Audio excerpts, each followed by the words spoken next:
The authorization for medication administration is one of the two forms that must be completed and signed before an MAP may provide any assistance with medication for an APD client. The authorization must be completed at least yearly, or if there is a change in the client's ability to manage his or her medications. You will also need to be sure a copy of the authorization is in the MAR book at each location he or she receives medication assistance. I would like you to be on the lookout for the practitioners that are permitted to sign the authorization, the steps for completing the form, and the rules for clients that have an exception that allows them to self-administer without supervision for a specific medication or route. There have only been a few changes to the authorization for medication administration form. Two more categories have been added that allow for self-administration without supervision of a medication by a specific route. The medicines that fall into those categories are not transcribed to the MAR or documented on the MAR. You do not monitor, queue, prompt, or provide any assistance for those medications. I will review the rules for this form and show you how to fill it out over the next few slides. Step 1. Enter the client's name, date of birth, and the name of the primary healthcare provider. For our example, we'll use Jesse James, July 9th, 1995, and Dr. Jones. After the information for the header is completed, take the form to the doctor's office for completion. The healthcare provider will determine the level of assistance and mark the appropriate entry. The healthcare practitioners that are permitted to sign the authorization are the same practitioners that are permitted to write the prescription.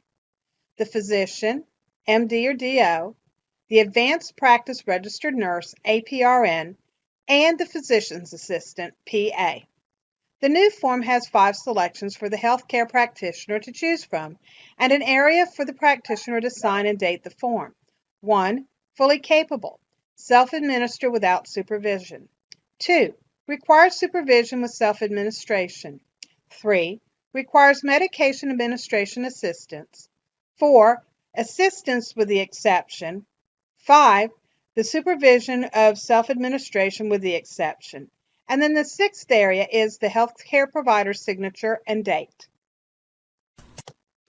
In this exercise, use the following information.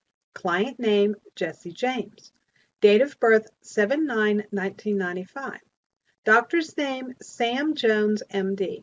Date of authorization, July 1st, 2019. Dr. Jones has determined that Jessie needs assistance with her medications, with the exception of her albuterol rescue inhaler. The doctor's office has taught her how and when to use the inhaler for her asthma and is comfortable with the training and agrees that she is capable of using it properly without supervision. Fill out the form included with your worksheet and then go to the next page to see how you did. How did you do? Make any corrections to your form. Dr. Jones determined that Jessie needs assistance with her medication, with the exception of her albuterol rescue inhaler. So he would specify the route, which would be inhaled. Also ask the doctor to document if they ordered a specific medication for the exception, in this case, her albuterol rescue inhaler. Remember, this designation means 1. Jessie will be able to keep her inhaler with her. 2. She must store it in a manner that no other client can gain access to it. 3. The inhaler is not recorded or documented on the MAR. She is not required to tell you before she uses it. Again, I would like to emphasize the health, safety, and well-being of all the clients is of utmost importance. Report any concerns you may have to the doctor. For instance, it seems like she's using the inhaler too often, or when she's not having the symptoms for which it was prescribed. Remember, all of the rules we discussed in 65G7.007 concerning storage of medication applies to this situation also. If she doesn't keep the medicine secured, and it may pose a threat to the health, safety, and well-being of both Jessie or the other clients, you must centrally store the medication and get it for her when she asks. It is worth repeating that self-administration without supervision means that you may not monitor, verbally prompt, cue, or assist in any way. The person must be able to do it for themselves without help. You may only retrieve the medication and remind them that it's due if needed. I would also like to add something that is new to the 65G7 rule. There is a requirement that any paid provider that accompanies a client to a medical appointment where changes to an authorization is made, he or she is responsible for providing the waiver support coordinator with a copy of the new authorization. This includes all clients, including those who have been determined to be able to self-administer medications without supervision.